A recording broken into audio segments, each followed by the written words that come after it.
நான் பாட்டுக்கு சிவனியன்னு தாண்டா பண்ணிட்டு இருந்தேன். ஏன்டா வீடியோ எடுக்கிறேன்னு வந்து என்னை கொலை பண்ணுறேன். எட்ஜஸ் ஷார்ப்பாக இருக்கணும். ஃபீல் பண்ணி எடுங்க தயவு செஞ்சு. ஃபீலிங் தப்பு தப்பு தப்பு.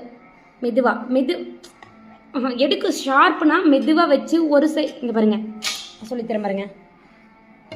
இந்த எட்ஜஸை இப்படி வச்சு இங்கே பாருங்கள் லைட்டாக அழுத்தம் கொடுத்துடுங்க.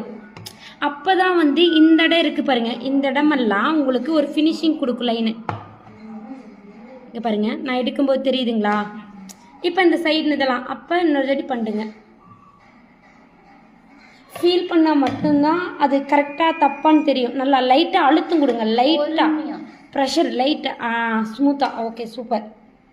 ஸ்மூத்தாக இன்னும் கொஞ்சம் அழுத்தம் கொடுங்களேன். இன்னும் தப்பு கிடையாது. இன்னும் கொஞ்சம் அழுத்தம். இப்போ மொதத்துக்கும் இப்போத்துக்கு வித்தியாசம் தெரியுதுங்களா? இவ்வளோதான். அந்த ஃபீலிங் இருந்தாவே நல்லாயிருக்கும்.